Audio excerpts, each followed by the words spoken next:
လင်းကျယ်ရွံရဲ့နိုင်ငံရေးအယူအဆတွေနဲ့တော့လုံးဝကိုက်ညီနေတယ်ဒါအပြင်မူဝါဒအကောင့်ထဲပေါ်ရမှာဗဏ္ဍာရေးတုဝင်ကြီးဖြစ်တဲ့မင်းရဲ့အကူအညီကိုလည်းသူလိုအပ်နေတယ်မင်းတို့နှစ်ယောက်ကတယောက်ကလူဆိုးလုပ်ပြီးတယောက်ကလူကောင်းလုပ်ကြမယ်သူကရှေ့တန်းထွက်ပြီးအော်ဟစ်တိုက်ခိုက်မယ်တစ်ဖက်မှာလည်းပြုပြင်ပြောင်းလဲရေးကလာတဲ့အကျိုးမြတ်တွေကိုသူ့လက်ထဲခိုင်ခိုင်မာမာစုပ်ကင်ထားမယ်အောင်မြင်ဖြစ်ဖြစ်ကြာရှုံးရင်ဖြစ်ဖြစ်ငါတို့အတွက်အကျိုးရှိတယ်အမေကတကယ်ပါရမီရှင်ပဲဒီချီးကျူးမှုကိုကျမပျော်ပျော်ရွှင်ရွှင်လက်ခံလိုက်တယ်ဂူဟန်ကလင်းကြောက်ရွံကိုတွားတွေ့ခဲ့တဲ့ဖြစ်စဉ်ကကျမထင်ထားတာထက်တောင်ပိုချောမွေ့နေခဲ့တယ်တိုင်းပြည်နဲ့ပြည်သူတွေအတွက်ဆိုတည်သွားရင်တော့နောက်မဆုတ်ဘူးဒီပြုပြင်ပြောင်းလဲရေးကြီးကိုခမားနဲ့အတူတွန်းတင်ဖို့ဆန္ဒရှိတယ်ဗိုလ်ချုပ်လင်းကတကယ်ဖြောက်မှတ်တယ်လေးစားပါတယ်မျှော်လင့်ထားသလိုပဲမူဝါဒတင်ပြလိုက်တာနဲ့ပြင်းထန်တဲ့ဆန့်ကျင်မှုတွေကြုံရတော့တယ်လူတွေကလင်းကြောက်ရွံနဲ့ဂူဟန်ကိုပြည်သူတွေနဲ့အကျိုးမြတ်လူနေသူတွေနိုင်ငံအုပ်မြစ်ကိုဖျက်ဆီးနေသူတွေလို့ဆွဆွဲကြတယ်သူတို့ကိုဆွဲချက်တင်ထားတဲ့စာတမ်းတွေကဘရင်စပွဲပေါ်မှာတောင်လိုပုံနေခဲ့တယ်ဒါပေမဲ့ဒီတစ်ခါတော့ဘရင်ကမထင်မှတ်ပဲလင်းကြောက်ရွံနဲ့ဂူဟန်ဘက်မှာရက်တည်ခဲ့တဲ့အကြောင်းရင်းကရိုးရှင်းတဲ့ဘန္နာတိုက်ပလာဖြစ်နေတာကဘရင်ကိုအယမ်းမကျေနပ်စေခဲ့တာအခုသူ့အတွက်ငွေရှာပေးမဲ့သူရှိလာပြီဆိုတော့ဘာလို့မထောက်ခံရမှာလဲဘရင်ရဲ့ထောက်ခံမှုနဲ့ပြုပြင်ပြောင်းလဲရေးကိုခက်ခက်ခဲခဲစတင်တွန်းတင်နိုင်ခဲ့တယ်လင်းကြောက်ရွံကသူ့ရဲ့ဒေါသကြီးတဲ့ရှေ့ပြေးစစ်သားအခန်းကဏ္ဍကိုအပြည့်အဝကစားခဲ့တယ်နန်းတွင်းမှာလူတိုင်းနဲ့ငင်းကုန်တိုက်ခိုက်ပြီ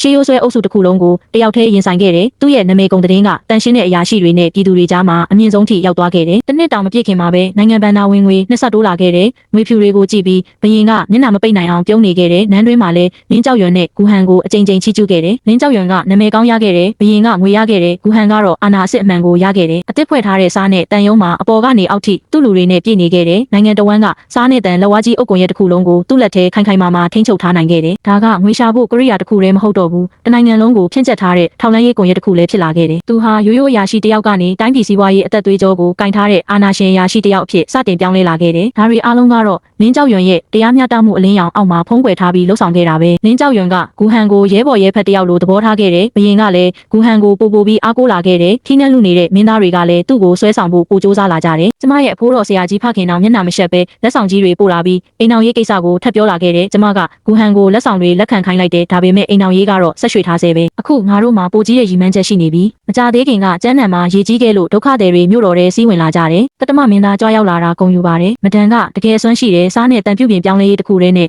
လင်းကျယ်ရွံရဲ့နာမည်ကိုအသုံးချပြီးတနိုင်ငံလုံးရဲ့စပားနဲ့ငွေကြေးကိုထိန်းချုပ်နိုင်ခဲ့တယ်အမှန်တိုင်းပြောရရင်အိမ်ရှိမင်းသားကယာရုဖြုတ်ခံထားရတယ်ညီကိုတွေကလည်းအပြန်အလှန်တက်ဖြတ်နေကြတယ်ခမဲတော်လည်းအသက်ကြီးလာပြီးဒီချမ်းတိုင်းပြည်ကြီးဘသူလက်ထဲကြမှာလဲမသေးကြတော့ဘူးကျွန်တော်ရှင်းပြခြင်းနဲ့မင်းသားမင်းမြတ်ဒီလိုပြောတာကဂူဟန်ကိုကူညီစေခြင်းလို့လားကျွန်တော်သိတယ်အရှင်ကူကမဒန်စကားနားထောင်တယ်မဒန်သာကောင်းကြီးလိုက်ရင်အရှင်ကူကပြဿနာမရှိဘူးကျွန်တော်မှငွေလိုတယ်လူလိုတယ်နန်းတွင်းထောက်ခံမှုလိုတယ်ဒီအရာတွေကိုအရှင်ကူဖြစ်မဒန်ဖြစ်ပေးနိုင်တယ်အောင်မြင်သွားရင်အရှင်ကူကိုဝင်ကြီးချုပ်အဖြစ်ခန့်မယ်လူတစ်တောင်းပေါ်မှာရက်ပြီးလူတစ်ယောက်အောက်မှာပဲနေရမယ်မဒန်ကိုလည်းပထမတန်းစားဂုံထူးဆောင်မျိုးသမီးအဖြစ်ခန့်မယ်အမြင့်ဆုံးဂုံတိတ်ခါကိုခံစားရမယ်မင်းသားမင်းမြတ်ဝင်ကြီးချုပ်နဲ့ပထမတန်းစားမျိုးသမီးဆိုတာမစိုးပါဘူးဒါပေမဲ့ပိုကောင်းတဲ့ရွေးချယ်မှုတစ်ခုကိုမစင်စားဘူးလားဘာကိုဆိုလိုတာလဲတခြားလူကိုဘယင်ဖြစ်အောင်ကူညီမဲ့အစားဂူဟန်ကိုပဲဘယင်ဖြစ်စေလိုက်ရင်ရောမင်းယူနေတာလားဒီစကားသာပေါက်ကြားသွားရင်မျိုးနွယ်ကိုဆက်အသက်ခံရမယ့်အဖြစ်ပဲမင်းသားမင်းမြတ်ဘာကိုကြောက်နေတာလဲဒီမှာအပြင်းလူမရှိဘူးဂူဟန်ကလီမျိုးရိုးမဟုတ်ဘူးဂူမျိုးရိုးပဲဒါကအရေးကြီးလို့လားအရင်မင်းဆက်တီထောင်သူဘယင်တော်နွားကြောင်းသားတစ်ယောက်ပဲမင်းသားမင်းမြတ်ဂူဟန်ရဲ့တကယ်ကိုမစင်စားဘူးလားကျန်းနံကကုံတယ်မိသားစုတစုကကလေးတစ်ယောက်ကိုမွေးစားတယ်အဲ့ဒီကလေးကိုပဲ